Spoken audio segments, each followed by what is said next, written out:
Hi everybody, I'm Miranda Cheney and welcome back to my YouTube page. Today, I'll be giving you some tips on how to launch your clothing line and do it successfully. Now, if you've came to my YouTube page before and you've watched any of my previous videos, you may have seen me talking about how to start a business. I did that because if you're launching a clothing line, you'll actually be going into business for yourself. So you will actually need to know the steps to take to start a business line before you can launch your clothing line. So if you've never been to my YouTube page before and this is your first time visiting, thank you so much for coming. But I will highly suggest you watch my previous videos as well after you finish watching this videos to help you get your business started. So this is the first video of my video series on how to launch your clothing line. And today I'm going to give you a few steps to help you get started. So step number one, you want to start off with your sketches.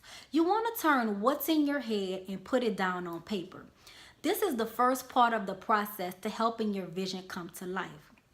Now, if you're a person and you're not really good at drawing and you're not good at sketching, you can have your sketches actually turn into something called AutoCAD, which is computer aided design. This will make your designs a little bit more clear and concise, and it'll be a little bit more easy to read to the pattern maker, which I'll talk about in the next few steps. But you want to have your sketches turned into computer aided design if you're not really good at sketching or drawing. Another software that's used is something called Illustrator.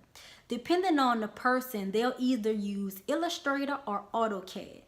But AutoCAD is very popular. It's not only used by designers, but it's used by architects, it's used by engineers, it's used by construction workers, and it's used by manufacturing companies. And it's kind of like the pre-preparation process for your blueprint. So you definitely want to see about that.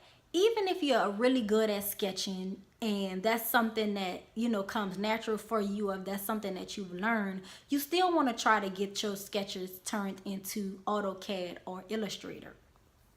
So after you've done that, you want to start sourcing fabric because you want to see what fabric is going to fit well and work well with your designs. Now, when you source fabric, you don't want to go to your local fabric stores like Joann's or Hancock's because you don't want to pay those retail prices. You want to pay wholesale prices. So the best thing to do would be to go to a trade show. There's different trade shows, including DG Expo that takes place in Dallas, that takes place in California. There's one in Vegas, and there's one in New York, I believe. I'm not 100% sure, but I'll definitely provide that link below. DG Expo is a really good trade show if you're a startup company and you're just getting started, because you can speak with vendors there to make some deals to try to get good wholesale prices, and you can also get something called sample fabric. You don't want to start ordering fabric just yet. You want to get some sample fabric because you want to test your designs out. So you can try DG Expo. There's also Magic, which is in Vegas, which is a really great show, but it's a big show. And if you're a small company that's just starting out, which I'm sure you are, the Magic show is usually for people that been in business for a very long time and already have a well-established clientele, because they'll be looking for you to take large quantity orders, and that's not something that you want to do. You want to start off small. You want to scale small and then eventually grow. But that is a show that you can consider. There's also LA Textiles, and there's Vision Premiere, which takes place in Paris and also New York.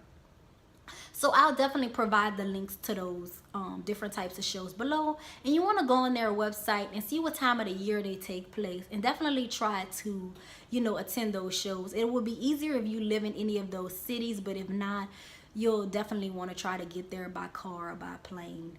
So after you have your sketches, you source your fabric, the next step would be to take your designs to a pattern maker.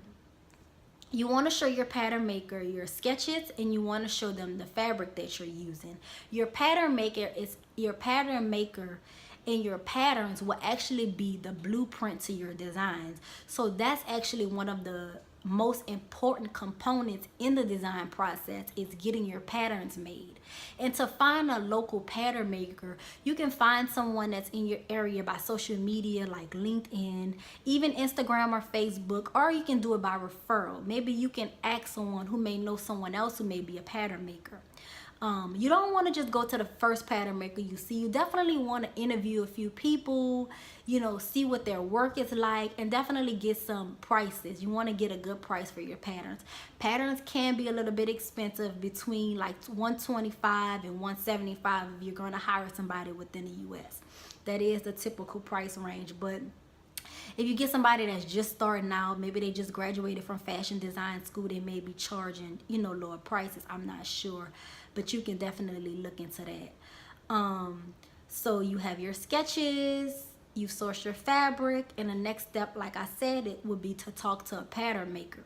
So that's all the steps that I'm going to give you for today. I don't want to overwhelm you, because the design process itself is very stressful, it's very tedious, and it's very time consuming. So I'm just going to give you little steps along the way just to help you get started, so that you don't be overwhelmed. And just to let you know, if you have any questions for me, or questions that I didn't answer on this video, make sure you leave them in the comments below. I'll definitely be answering some of your questions you may have about the process. So feel free to do that. Don't hesitate to leave some comments, ask some questions, because I'll definitely be interactive and engaging with you. So yeah, just hit that subscribe button. Follow me on social media, and make sure you come back for my next video next week. I'll talk to you soon. Bye.